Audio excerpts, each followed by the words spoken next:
Voilà, voilà, tendance des marchés. Nous sommes dimanche le 1er décembre.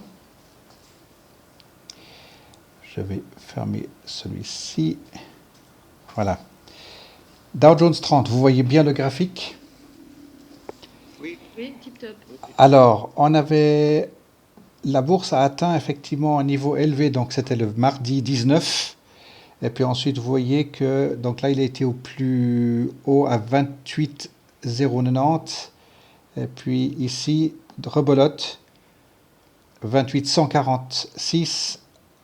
Donc record ultime, et ensuite encore une fois le lendemain, le 27. Donc il n'y a eu que des records sur records sur records en dessus de cette ligne, simplement là depuis le mois de septembre. Donc c'est vraiment extraordinaire, vraiment très très très fort ce qui se passe, donc c'est excellent.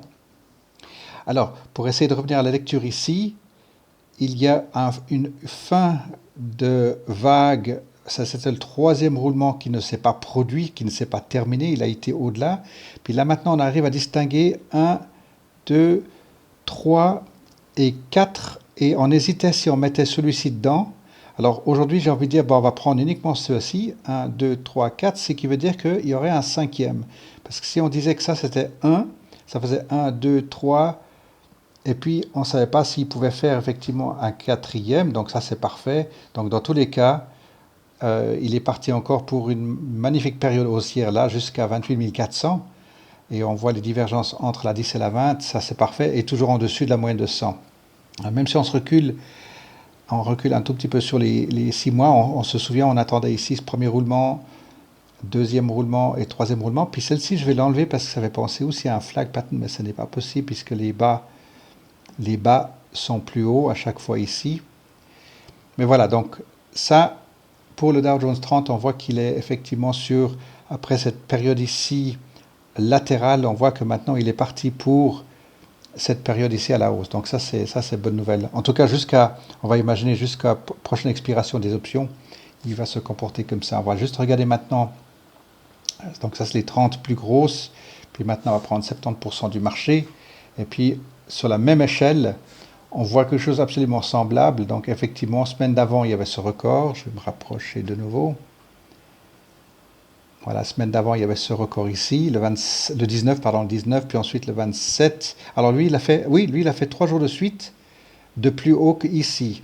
Point le plus haut ici était de 3127, et là, ça faisait 3133. Donc ici, 3 jours de suite, record, record, record, jusqu'à jeudi, ici. Pardon, mercredi, et puis ensuite jeudi ici, et puis c'était fermé. Toc. Oui, jeudi c'était fermé, c'était Thanksgiving. Alors voilà pour les indices. Là aussi, on voit un, 2, 3, 4 ou un, 2, 3, 4, 5. Mais au vu des divergences ici, j'ai envie de dire que là, de toute façon, il est parti pour. Alors si c'est 6 et 7, peu importe, ou en tout cas 4 et 5, on va chipoter sur les roulements. Ça, on verra au milieu janvier s'il continue cette hausse-là ou pas. Donc là, on voit qu'il est effectivement, il va viser les 3160 et 3180. On va viser maintenant le Nasdaq. Et puis, c'est pratiquement un copier-coller. Même chose ici. Un, 2, 3, 4, 5. Donc, effectivement, changement de direction ici. Ou alors 6 et 7. Mais difficile d'imaginer un changement de direction au vu des moyennes mobiles telles qu'elles sont en divergence. Plus la moyenne mobile de 100 qui reste bien en dessous ici. Alors là aussi, je voulais juste vérifier cette ligne diagonale. Oui, je vais l'enlever. Elle n'a plus lieu d'être puisque l'excitation s'est faite effectivement par le haut sans que ce soit vraiment un flag pattern. Donc celle-ci, je vais carrément l'enlever ici. Voilà, donc ici 1, 2 et 3. La différence c'est que celui-ci, il a fermé son roulement. Puis ensuite, il est parti sérieusement à la hausse ici, mais il n'a pas pu faire en latéral 4 et puis ensuite 5. Donc voilà, ça c'est que des bonnes nouvelles pour la suite du marché. VIX, bien sûr, le VIX, lui, va être loin en dessous de sa route. On sait qu'il va être, les bougies, elles vont être en rase-mode tout en bas, j'imagine. Voilà, donc effectivement, depuis le 24 octobre, elles sont largement en dessous, hormis quelques mèches qui viennent chatouiller le bas de la route ici. Si je remets sur 6 mois, voilà, on voit les nombres de mèches qui a été tapé le bas ici, mais pour l'instant, il est vraiment, vraiment, vraiment en dessous ici avec la moyenne mobile de 100 qui passe par-dessus. Donc pour l'instant, on va imaginer ici, on imaginait que ça pouvait se corriger, que le marché se retire un petit peu, pas du tout. Et puis là, évidemment, on voit qu'il continue à peu près dans ce chemin-là. Si on se fie qu'aux indices, c'est clair que celui-ci va rester bien en dessous, puisque l'indice est très, très, très porteur. Alors voilà, on va attaquer les unes après les autres. Alors, ABB, à partir du moment où il a fait son explosion, croisement des moyennes mobiles, plus deux gaps en moins de 3 jours, et absolument ne pas fléchir, ne pas vouloir descendre. Donc là, il y a une petite ligne pointillée. C'est toujours la moyenne mobile de 500, mais j'ai changé un petit peu la couleur pour qu'elle soit un tout petit peu plus, on va dire, apparente ou obvious, comment est-ce qu'on dit que ce soit très très clair. Et on voit comme il est venu taper ici et il passe encore en dessus ici. Et là, maintenant, ABB est en train de fléchir pour venir taper sur la moyenne mobile de 100. Avant, elle était en dessus. Et là, on voit qu'elle vient taper, etc. dessus. Donc, on s'attend aussi à un retrait de ABB. Alors, est-ce que ça va se faire pour ce mois d'option? On s'attendait effectivement ici pour le mois d'option passé et ça ne s'est pas produit. Donc là, maintenant, on va surveiller pour effectivement, est-ce qu'il y aurait un BEX pour décembre ou pour janvier. Alors, on va juste partir un tout petit peu plus loin sur une année. Voilà, sur une année, on voit que la plupart du temps, il est bien en latéral avec une légère tendance baissière ici, puis ensuite une énorme correction. Donc si on essayait de compter les nombres de bougies, pardon, les nombres de roulements de grosses vagues, on va dire, il y en avait une, deux, trois, quatre, et la 5, elle ne s'est pas faite, ou alors ça sort d'un 5 ici, j'imagine, et puis grosse correction ici à la hausse. Donc ABB, intéressant, on va voir à quel point il va tourner. American Eagle, là aussi, je vais me rapprocher directement, puisqu'on sait qu'il a... Alors non, je ne vais pas me rapprocher, puisque j'ai commencé par dire on sait qu'il a une tendance baissière. Et puis pourquoi je ne vois pas mes... Ah bah forcément, puisque j'ai... Ça qui m'embête. Voilà, alors, show. On sait que IEO est sur le long terme, sur une période baissière, donc bearish. S'il veut juste me déplacer, voilà, merci. Donc, tac, et surtout, il a accéléré le deuxième roulement vers le bas. Par contre, il n'arrive pas à dessiner le troisième roulement, parce qu'on s'attendait quand même sur du bullish court terme pour terminer son bearish long terme. Et on voit un énorme MACD ici qui est en train de menacer les trois moyennes mobiles qui vont se croiser ici. Donc la prochaine période, sur le long terme, sera probablement latérale, voire bullish. Maintenant, ce qu'on essaie de lire sur le court terme, on voit qu'il est bearish sur la moitié de l'écran ici. Et puis, on va juste remettre les lignes ici pour voir qu'il n'avait pas terminé. Le troisième roulement ne s'est pas produit ici, entre, on va dire, 15,50 et 16,50. Par contre, là, maintenant, cette semaine, comme il s'est bien rattrapé après les earnings, les earnings, ça va être le 10 décembre. Donc, il y a une espèce de... Je ne sais pas d'où ça vient, cette correction, bien avant earnings. Et puis maintenant, on va rentrer, donc, le 1er décembre. On a 2 semaines des annonces ici. Ça va être intéressant de voir comment est-ce qu'il va se cadrer sur cette ligne ici, plus ou moins, puisque ça représente ces 1, 2, et on attend le troisième ici. Donc je le laisse uniquement en graphique, je ne vais pas mettre de chiffres maintenant, mais effectivement on sait qu'il va taper de nouveau vers les 16,50 ici. Donc court terme, plutôt bullish, puis ensuite rebolote court terme, il va être de nouveau bearish à cheval sur la fin des expires ici. AES a eu une monstre absolument inattendue, excellente montée. Ici, on voyait ce premier roulement, ce deuxième roulement et ce troisième roulement devait venir se reposer ici. Pas du tout. Alors lui, il est parti complètement au nord. Donc là, il n'y a rien à faire d'autre que d'attendre à voir son tournement ici, un peu comme ABB, pour voir à partir de quel moment il fait sa résistance. Pour l'instant, il est absolument loin d'être à résistance. Si quelqu'un l'a en stock, il faut juste le laisser faire pour l'instant. ANF, alors lui, il est pile poil à tricoter autour de cette ligne, puisqu'on voit ici un premier grand roulement, deuxième grand roulement, troisième grand roulement pratiquement latéral. On va essayer de le lire sur une année ici. Après cette énorme descente ici, on voit que il a cette légère tendance baissière. Puis ensuite, à partir de septembre, il est sideways. Et là, maintenant, on est en train de le voir partir à la hausse ici. Puis on va suivre la moyenne mobile de 100 ici comme elle tourne, avec earnings le 5 décembre également ici. Alors sur 6 mois, là on voit bien les deux moyennes mobiles comme elles viennent de très très loin ici, comme les chutes de Niagara. Et ensuite elles se croisent, décroisent. Elles n'arrivent pas à confirmer ici support, résistance de nouveau. Et là maintenant il y a un bon support qui se dessine. Et puis après vous comparez ces deux périodes ici, septembre et octobre. Et puis il a tenu très bon après les fins d'expiration ici, où il s'était un petit peu écroulé ici, mais tout de suite il s'est bien corrigé. Et là maintenant il y a la moyenne mobile de 100 qui s'aplanit. Et là on attend effectivement pour la suite de décembre une probabilité d'aller en dessus de 17 et plus vers les 18,50.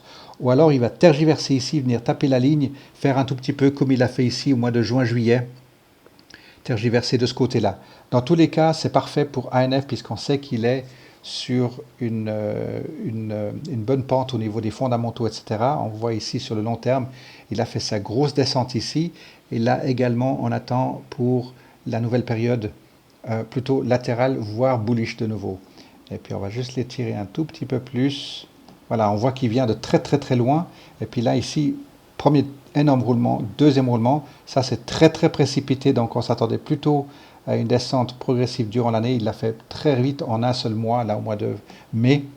Et puis maintenant, c'est un joli point d'entrée pour ANF. Asina, on va juste lancer un petit coup d'œil pour voir effectivement qu'après cette période, il tenait bon ici. Et là, maintenant, il est en train de nous faire une curve ici à 45. Il est en train de faire 3 jours de suite légèrement bullish. Et puis là aussi, le 10 décembre, on attend l'Assemblée générale. Et puis, on va juste le mettre maintenant sur 6 mois. Et puis, on voit qu'effectivement, premier roulement, deuxième roulement, troisième roulement, il s'est un petit peu éclaté. Mais on va le laisser finir ici. Donc, si on peut juste tirer ça comme ça, on va laisser faire les yeux. Donc, 1, 2, et puis ensuite le troisième roulement. Donc, il est attendu effectivement à 60 centimes pour Asina. Alors, BlackBerry également, après sa grosse correction ici, on est pile poil dans la ligne de mire, c'est parfait. Donc, premier roulement ici, deuxième roulement, c'est faibli ici. Et puis, on attend maintenant, il y a le 19 décembre, je vais reculer ça un petit peu plus loin encore. Et puis, le troisième roulement qui ne s'est pas produit ici. Donc ça, c'est très bon pour BlackBerry, puisque on avait dit, attention, on surveille résistance à 5,50, 5,80, 5,70, oui, 5,80, il y est pratiquement. Puis ensuite, tout d'un coup, il peut encore changer, puis partir sérieusement à la hausse. Et je crois que certains clubs ont déjà posé un call couvert sur des achats, sur des stocks, avec le prix moyen adapté, et non pas avec un prix moyen bien au-delà du prix de l'action actuelle, pour pas louper l'occasion, puisqu'on sait qu'il va partir de nouveau à la hausse. Buckle tient bien depuis juillet, août, et puis à partir de là, 1, 2, 3, 4, on va dire 5, et puis là, bon, bah, ça c'est les annonces, quelque chose s'est produit pour qu'il puisse monter aussi vite, aussi haut, et puis apparemment il arrive à tenir sur cette ligne. Alors cette ligne, elle vient d'où? Ah oui, c'est carrément quelque chose qui était attendu sur Buckle, où il y avait un premier roulement, un deuxième roulement, puis effectivement, ici était attendu à quelque chose comme, on va dire, aux alentours de 32 dollars pour Buckle. Et puis vous voyez qu'il est déjà à 27, 28. Donc ça, c'est quelque chose où il est attendu quand même de faire ce xème roulement. Ça, par contre, c'était pas prévu comme ceci. Donc ça, je pense qu'il faudra oublier, puis il faudra refaire peut-être une montée comme ceci. Par contre, c'est confirmé puisqu'il y a un énorme MACD ici, avec un contrequart ici, mais qui est beaucoup plus court dans la période. C2 s'annule ici, puis le money stream est dans le bon sens, avec le money par le stochastique qui est dans le bon sens ici. Donc sur une année, on voit qu'il a bien tenu ici la moyenne mobile de 100, comme elle s'aplane ici, et à partir de là maintenant, il est plutôt bullish.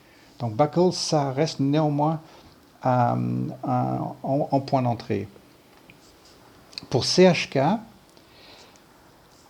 On imaginait que CH4 tenait bien ici, à juste en dessous de 2. Ensuite, il nous a fait une ribambelle. C'était sympa de le voir bouger, effectivement, de donner de nouveau des cycles qui correspondaient aussi à des cycles des options, bien sûr. Et puis tout d'un coup, ici, il n'a absolument pas, il a fait un espèce de gros fond pour commencer à reproduire un petit peu ce qu'il avait fait ici, là, et pas du tout. Absolument pas tenu ici. Si on se met donc au 7 novembre, les annonces ici, a vraiment tué, qu'elle soit bonne ou mauvaise, je veux dire. Ça a juste tué l'investisseur, lui, là, il est sorti, absolument. Alors maintenant, ce qu'il faut suivre sur CHK, c'est, alors je vais me remettre sur un an, voilà, et puis de comparer les faiblesses cachées et les forces cachées, et de voir que ici, on avait eu une faiblesse, pardon, faiblesse cachée ici, plus ou moins contrecarré par cette période ici. Là, il y a eu plus de force cachée, puis on le voit 6 à 8 semaines plus tard, plus ou moins ici, il a fait sa correction pour partir vers le nord. Et là maintenant, on a quand même cette grosse masse ici, mais surtout celle-ci, avec les stochastiques sérieusement en dessous. Donc là, il risque d'avoir une bonne excitation pour la fin de l'année ici pour CHK. De nouveau, gardez bien un œil sur les fondamentaux pour rester bien tête froide sur les données. Un peu la tête froide, j'ai envie de dire, c'est CHS. Je vais me remettre sur une année ici. Et on se souvient qu'il avait fait des ribambelles bien corrigées, etc. Mais par contre, il a tout de suite passé en monstre résistance ici. Il a essayé de récupérer. Chaque fois, on décidait des lignes et tout. Et puis là, maintenant, il a fait des trucs super erratiques avec des grosses corrections à la hausse. Et puis, on va un petit peu se rapprocher pour mieux regarder les derniers cycles ici. Voilà.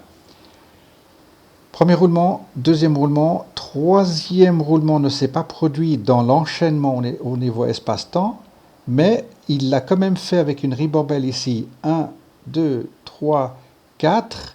Et ça, sur les annonces, alors il faudra qu'on revoie la lecture pour la suite. Donc il nous a fait 1, 2, 3, 4 annonces, mais le troisième roulement qui était attendu ici, 1, 2 et 3, ben, il ne s'est pas produit puisqu'il n'est jamais revenu à 3,25. Et là, on voit maintenant les trois moyennes mobiles qui se croisent ici.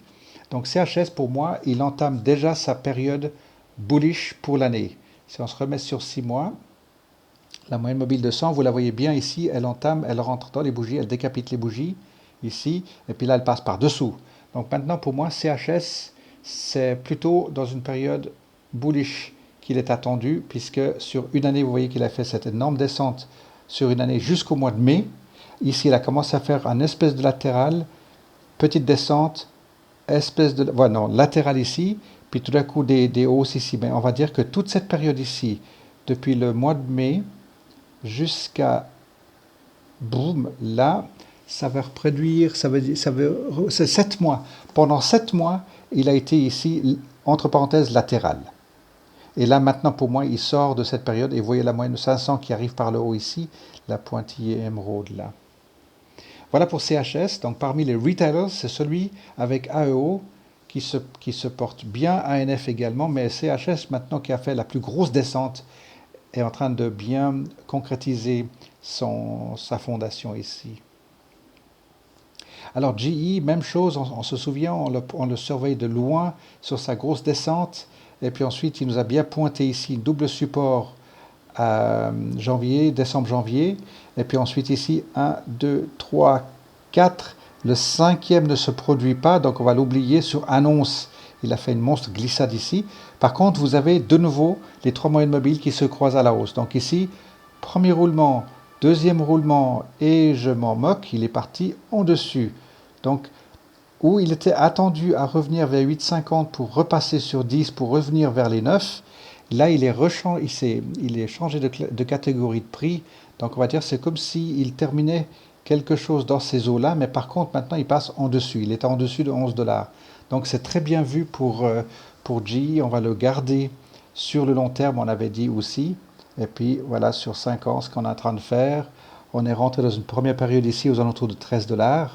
Et puis ensuite, de nouveau ici. Donc ça, c'est parfait. On voit ce premier gros roulement ici. Et puis ensuite, le deuxième roulement, apparemment, pour l'instant, il n'est pas du tout à résistance, mais il est plus haut que le premier roulement. Donc ça, c'est très bon signe. Puis ensuite, on l'attend de plus belle vers le nord. Et puis on se souvient de toutes les histoires avec GE, restructuration monumentale, céder une de leurs divisions de haute industrie, euh, l'affaire avec Boeing en même temps aussi, les nombres d'avions en attente au niveau des commandes, etc. Donc il y a aussi les moteurs GE qui peinent de ce côté-là, bien sûr, il y a tout un ensemble de données. Et puis c'est en train d'aboutir maintenant pour le 737, bientôt pour Boeing. J'ai remis HPQ, je vous disais, puisque, alors sur 5 ans, on voit qu'il avait fait cette jolie descente, une énorme montée ici, belle descente pour l'instant. Pardon. Donc là, la moyenne mobile de 100 qui arrive au croisement, puis on a ce magnifique balance of power ici, où on a une force cachée, faiblesse cachée, mais de nouveau une force cachée ici. Et si on se rapproche sur 1 an, on voit vraiment des bons mouvements, des bons cycles. Et puis maintenant, surveillez bien la moyenne mobile de 100 qui vient entrecouper les 10 et 20. Là, elle n'arrive pas à tenir. Puis par contre, ici, on est en train de repartir plutôt le bullish. Et puis vous voyez qu'on est en plein dans l'axe de la moyenne mobile de 500. Donc ça, c'est un bon plan ici pour voir la suite avec HPQ, en tout cas au niveau des options, et puis aux alentours de 20 à 25 dollars pour HPQ. Regardez bien les fondamentaux. Cliquez sur le site aussi, je crois que je l'ai mis à jour. Non, HPQ, je crois que je ne l'ai pas mis sur le site. Mais vous le trouvez dans le... Non, vous n'allez pas le trouver dans le Value Line, mais vous avez les rapports Value Line. Faites-le de votre côté. Euh, soyez sûr de vos chiffres. Voilà, prenez bien note des fondamentaux. Alors ici, pour Infosys, bon, ça, il est pile poil là où on le veut, hormis cet énorme gap ici. On sait il a cette probabilité de revenir à 10,75, 11 et terminer ce qu'il doit terminer ici. On avait vu ici 1, 2, 3, changement de direction, un roulement, deuxième roulement, bon, il est passé en dessus, et puis le troisième roulement, bah, pas du tout. Là, on va reprendre depuis ici, un roulement, deux roulements, et puis on l'attend ici. Donc, Infosys, on attend 11,25 à 12 assez facilement. On a ce gros croisement des trois moyennes mobiles ici. Et là, les deux moyennes mobiles viennent se mettre à plat. Donc, c'est normal qu'ils veuillent... Là, je vais prendre cette ligne ici. C'est tout à fait naturel qu'ils veuillent faire ces 1, 2 et 3 ici. Alors, je vais me rapprocher un tout petit peu pour descendre. Voilà, c'est très timide ce qu'il est en train de faire ici. Beaucoup d'hésitation. Par contre, vous avez ce gros MACD force cachée. Et puis, déjà qu'il se pointe ici, une faiblesse cachée avec les stochastiques entre deux eaux. Donc, il ne sait pas du tout où il veut aller pour l'instant. Mais au vu du fait qu'il y a eu ce monstre gap ici, Infosys, c'est du buy and hold avec les bonnes dividendes qui tombent. Donc, on l'attend effectivement plutôt à 11,25 à 12. Alors, IPG est en pleine force. Je vais le reprendre sur une année. Il est en pleine force sur une année. On a vu ce très bon support ici à 20, enfin un peu plus que 20, et puis encore une fois ici et là. Et là maintenant, vous avez les trois moyennes mobiles qui se croisent ici.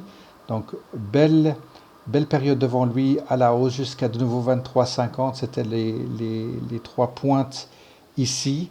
Et puis sur 5 ans, souvenons-nous qu'il a fait cette énorme, puis il a des énormes bougies lui. Alors effectivement, quand vous avez ici les deux moyennes mobiles qui se pointent sérieusement en résistance ici, vous avez vu, il a corrigé ça en 2 mois. C'est une descente fulgurante de 25 à 20. Il a perdu 5 dollars en 2 mois ici. Puis ensuite, il les récupère tout de suite. Puis là, maintenant, il y a un gros... C'est pire qu'un ECG, ça. On ne sait pas comment lire ça. Et puis, au vu de ces énormes forces cachées ici, il y a quelques faiblesses cachées... forces cachées, pardon.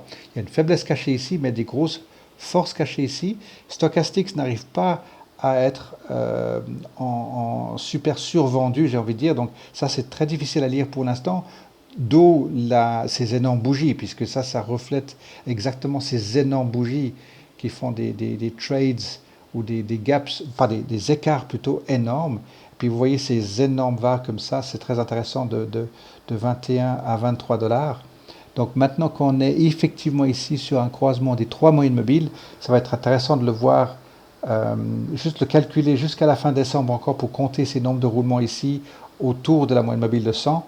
1, 2, 3. Alors ici, est-ce qu'il arrive à faire 4 jusqu'à 23,50 et puis j'aimerais juste me reculer un tout petit peu ici. Voilà, parce que ça, on ne va pas le compter. Ça, c'est autre chose. Donc, il a bien fait ici 1, 2, 3, et puis maintenant on attend le quatrième. Voilà, le quatrième qui doit s'effectuer jusqu'ici à 23,50 pour IPG. Alors Coca-Cola, juste pour les yeux, puisque sur les lignes, il avait atteint pratiquement 56 ici, puis ensuite, et grosse hésitation, la moyenne mobile de 100 qui passe par-dessus. Donc là, soit il tapait la tête contre cette ligne ici de 53,40 pour refaire effectivement un certain nombre de roulements un peu latéral ici, avec la moyenne mobile de 100 qui est en plein dedans. Mais par contre, on voit que il est en train de monter par-dessus. Jeudi, bon, il y a jeudi qui manque, mais le vendredi, grosse bougie rouge depuis mercredi. Alors à voir cette semaine s'il est capable de rester sur cette ligne. Il peut le faire puisqu'il y a les stochastiques qui sont en train de partir dans la bonne direction. Donc plutôt en dessus de cette ligne que plutôt en dessous. Mais de nouveau, pour moi, c'est 50-50. Au vu du fait qu'il y a la moyenne mobile de 100 qui arrive par le haut, donc il va être normalement, il doit contenir son côté plutôt bearish sur le moyen terme. Qu'est-ce que nous avons après? Nike. Alors Nike sur son gap, bien fermé le gap ici, donc sa fenêtre est fermée. Il se pose d'une manière vraiment calme et très très sûre. Et là maintenant il part pour, ça pourrait être effectivement ici plutôt comme une période latérale ici. Donc on va imaginer que dans le mois d'option décembre, qui voudra céder un tout petit peu de la valeur ici, pratiquement jusqu'à 93, même moins de 93, pour ensuite revenir ici. Très probable. La moyenne mobile de 100 est bien portée dessous. Donc pour Nike, il est plutôt en latéral, mais sur une année, il est plutôt, oui, tout nouveau latéral. De toute façon, il est grosso modo latéral, sauf si vous le prenez sur les points extrêmes, il reste bullish. Mais pour moi, il est encore latéral ici. On va l'attendre latéral ici encore. Alors, Nokia se présente super bien. On le surveille très très bien à partir du moment où il y a eu les annonces, les gros croisements des 3 moyennes mobiles. Je vais me rapprocher. Et puis là maintenant, la semaine qui vient, ça va être intéressant de voir comment est-ce qu'il va tenir 3,50, 3,55, 3,50, 3,55 par là autour. Et puis la moyenne mobile de 10, il est en plein dedans. Et puis à partir du moment où il y a le croisement, la 100, elle va arriver en plein dedans ici. Donc ça va être intéressant de voir peut-être pour la dernière semaine de décembre, si il nous confirme du bullish ici, puisqu'il y avait MACD, Stochastics, RSI, pardon, MACD, RSI, Moneyflow, et puis les stochastiques sont dans la bonne direction. Oasis, je vais le reprendre sur une année. Voilà, Oasis a fait cette période, on va dire, plus ou moins latérale à 5,60 par là autour, et ensuite sur le gap, vraiment à céder 2 $ ici. Par contre, on voit qu'il était capable de se rebagarrer avec même un gap vers le haut, donc ce gap est fermé. Et puis tout d'un coup, ici, il n'arrive pas à tenir, il cède tout ce qu'il a rendu ici, tout ce qu'il a monté ici, il a tout cédé ici, et puis on attendait effectivement qu'il puisse entamer un peu de latéral ici. Donc à voir dans la semaine s'il est capable de revenir proche de cette ligne et en dessus, et puis de voir qu'il puisse faire au moins cette vague ici dans ce mois-là, pour le mois d'option plutôt, et puis ensuite on verra pour la nouvelle période pour Oasis. Starbucks. Alors, 1, 2, 3, 4 fois maintenant qu'il se pose sur cette ligne, grosso modo 82 fort, 82,20. Donc voilà, ça c'est normalement bien parti de croisement moyenne mobile ici, la 100 qui passe par en dessus. Donc ici, revenir vers les 87,50, 88, il peut le faire. Il faudra juste qu'on surveille puisqu'il y a les 3 moyennes mobiles qui se croisent plutôt à la baisse sur le court terme. Et là, durant le mois de décembre, il faudra juste voir comment ce qui va se tenir ici. Regardez cette force cachée ici qui se décide très très fortement et qui contrecarre largement ses faiblesses ici et les faiblesses ici. Stochastics en bonne position. Entre deux eaux, il peut aller n'importe où comme on dit, mais les corrélations, ou plutôt les coïncidences maintenant commencent à être assez intéressantes pour que Starbucks continue sa montée ici. Et puis, juste pour le repointer sur 5 ans, on sait qu'il est en train d'atteindre un point extrêmement élevé ici à 95. Il n'est pas encore à résistance, mais on va imaginer que pour la nouvelle année 2020, il pourrait nous faire une période plutôt latérale et ensuite éventuellement de nouveau une période baissière. De nouveau, regardez bien les fondamentaux pour vérifier que, au contraire, il a une valeur probable de 100 $ réellement, etc., etc. Chou. Alors lui, il a carrément fait un gap vers le haut et il est parti changer de catégorie d'âge, de prix. Lui, il sort des trentaines, carrément. Ah, je vais juste remettre sur une année. Ah oui, lui, il a fait une... Oui, effectivement. Donc, vous voyez pourquoi je propose de surveiller la moyenne mobile de 100. Parce que vous voyez comme elle fait ici. Et la moyenne de 500 qui arrive ici. Donc là, maintenant, chou pour moi. Effectivement, c'est une confirmation. Après ce splitting qu'il a fait ici, 3 pour 2. Donc là, on voit effectivement que les deux moyennes mobiles vont pour se croiser. Donc lui, il est plutôt sur une période absolument bullish sur le long terme, absolument. Donc de nouveau, regardez les fondamentaux. Probablement qu'il voudra venir taper effectivement 43, 44 par là autour, et puis encore une fois plus haut. Donc c'est tout à fait naturel qu'il rentre un tout petit peu ici pour ensuite continuer sa progression. Donc chou, long terme, il est bien parti. SKX, les chaussures aussi. Alors SKX, après son fameux splitting, il a traîné un long moment. Là, vous voyez effectivement qu'il confirme absolument bien ici à 28, 28, 40. Donc là, c'est très bien parti. Là, maintenant, on a les trois moyennes mobiles qui viennent de nouveau en support. Et puis, si on se met tout de suite à 6 mois, on voit effectivement, à partir du moment où il a croisé ici, juin, juillet, hormis ceci, il confirme et il continue, même s'il vient tricoter sur les deux moyennes mobiles. Pour l'instant, il reste absolument bullish avec cette MACD qui l'emporte. Et puis là, il y avait une correction qui était attendue en faiblesse, mais qui ne s'est pas produite du tout ici, au mois de novembre, qui a été contrecarré par plutôt de l'argent qui rentre, puisqu'on voit le money flow, il reste bien élevé ici. Puis quand il y a de la sortie d'argent, c'est absolument modéré. La moyenne mobile, elle reste en dessus, cette ligne jaune, vous la voyez comme ça pour l'instant. Elle reste bien en dessus ici pour SKX. Alors, SWN. SWN pointe ici à 1,80. Alors, un petit peu en dessous de 1,80, on va juste mettre ici 1,70 et quelques. Il pointe sérieusement un support ici encore une fois, puis encore une fois deux fois ici, en dessus d'un 70, on est d'accord, un 80 plus ou moins. Par contre, il dessine bien un premier roulement, un deuxième roulement ici. Alors, je vais juste couper quelque chose de beau côté, excusez-moi.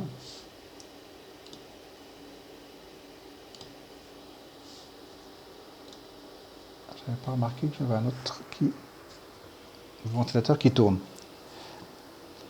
Voilà pour SWN. On a ce premier roulement ici, deuxième roulement ici et le troisième roulement qui est attendu ici, à 2,50 de nouveau ici. Et à ce moment-là, pour cette période de septembre à X jusqu'à ce qu'il revienne de nouveau à 2,50, on va vérifier la moyenne mobile de 100, comment elle va se comporter ici, elle va être encore plus à plat. Et puis ensuite, lui aussi, SWN doit maintenant effectivement commencer à passer de nouveau au-delà de 2,50. Alors si on le prend sur une année, il avait fait un premier grand roulement ici, un deuxième roulement et en attendant un troisième ici, ou alors est-ce que c'était ça qui se fait 1, 2, 3, peu importe, il y a eu cette grosse correction. Et là, c'était absolument une fuite en avant terrible. Et puis ici, bonne nouvelle, donc il s'est arrêté sur les 1,70 par là autour, avec maintenant qu'il dessine quelque chose ici. Et donc celle-ci, je peux l'enlever. Et puis, je vais proposer maintenant plutôt sur du moyen terme quelque chose comme ceci, voilà. Et puis je peux utiliser celle-là, non. Là je vais un petit peu couper la tête là.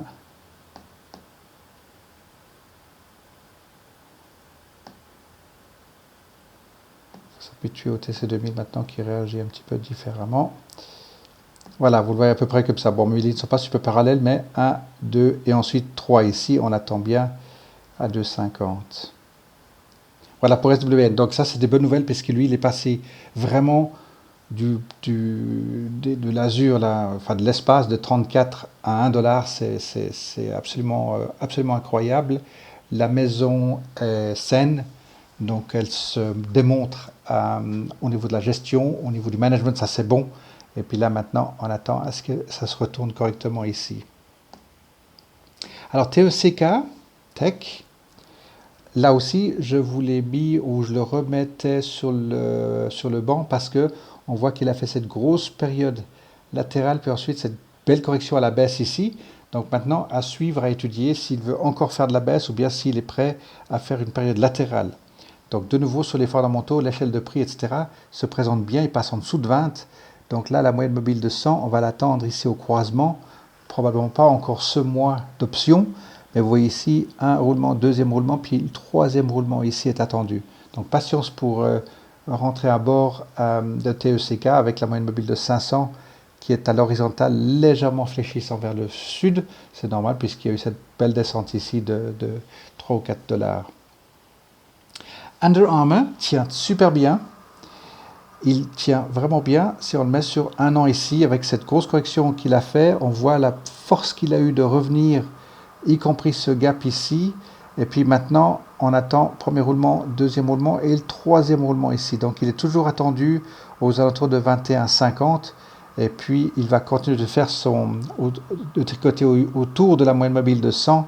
Ici de nouveau aux alentours de 20 dollars pour qu'il puisse repartir ou continuer sa progression vers le nord. On se rappelle que UAA vient de très très loin. Après son splitting, il n'a pas tenu. Il y avait une manque de confiance parmi les investisseurs ici avec les concurrents tels que Nike, Adidas et autres, j'ai envie de dire. Puis voilà, maintenant effectivement, vous le voyez clairement ici. Vous avez un très très bon support ici avec un roulement, deuxième roulement et le troisième roulement, on peut le dessiner assez facilement comme ceci. Donc pour UAA, sur le long terme, ça reste vraiment quelque chose sur lequel on peut compter dessus. Je le remets sur 6 mois. Donc effectivement, premier roulement, deuxième roulement, troisième roulement, je me répète un peu ici pour UAA. Alors Webb, lui, il est parti, comme on l'attendait, effectivement, 70 dollars, il est passé en dessus. Et puis maintenant, est-ce qu'il est capable de passer en dessus de 84, 83, 84? Pourquoi pas? En tout cas, 3 moyennes mobiles ici, haute, fortement en croisement ici, super support, donc prêt pour aller plus haut. Puis ensuite, il présente maintenant une résistance à très très court terme, mais la moyenne mobile de 100 qui passe par-dessous, pour moi, il est toujours un candidat aux alentours de 78 à 84 dollars. Alors, Wendy's, les hamburgers, aux alentours de 20,50, pivote, la moyenne mobile de 100 qui passe dessous, il fait un soubresaut, il aimerait montrer, ben là on peut, si je mets ça, yop. Voilà, est-ce que ça veut dire qu'il pourrait faire quelque chose comme ceci, un roulement, deuxième roulement et troisième roulement? On voit qu'il est en train de faire des roulements dans les roulements ici. Ça, je ne sais pas de quoi ça vient, ce gros gap à la baisse ici. Mais on voit qu'effectivement, depuis janvier, il a cette capacité à tenir. On s'attendait effectivement à des points de revirement sur résistance ici. Et puis là, maintenant, il présente plus du tout de résistance. Par contre, effectivement, il faudra voir ici aux alentours de fin décembre où c'est qu'il va se situer à 20,50 $. Et puis, est-ce que là, il voudra fléchir ou pas? Pour l'instant, la moyenne mobile de 500 est toujours en dessous. Vous avez une grosse faiblesse cachée qui sort de l'ordinaire, plus fort, qui outbalance le MACD ici. Tout d'un coup, vous avez cet énorme fracassé ici de force cachée. Et puis, on le voit, il le porte maintenant. Et puis ensuite, ça s'annule grosso modo. Donc, ouais, Wendy's, de nouveau, si vous regardez votre cours guide, jusqu'où est-ce qu'il est capable d'aller? Et là, il a de nouveau, non, il n'a pas de nouveau. Là, c'était son poids le plus élevé. C'était le 30 septembre à 22,84. Et puis, on s'attendait ici à ce qu'il fasse un changement de direction. Et puis là, il n'est pas en train de le montrer de nouveau. Donc, pour l'instant, bullish pour Wendy's. Je crois que j'ai fait le tour, les amis. Est-ce que vous êtes là? Et puis, voilà. On n'a juste pas vu le SP500, Dave. Alors, je le remets, SP500.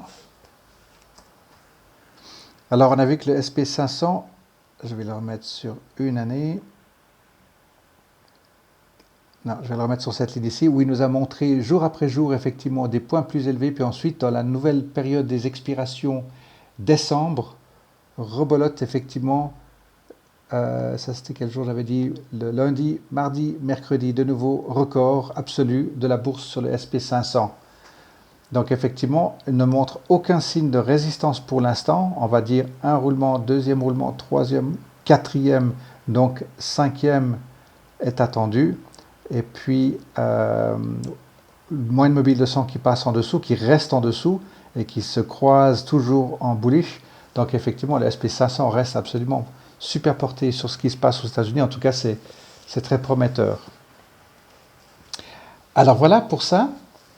Si c'est Merci. Merci à toi. Si c'est bon pour vous, j'ai fait un tout petit peu plus long. Je suis désolé. Je vous souhaite une excellente semaine. Et puis n'hésitez pas, je vais juste couper la, Belle semaine à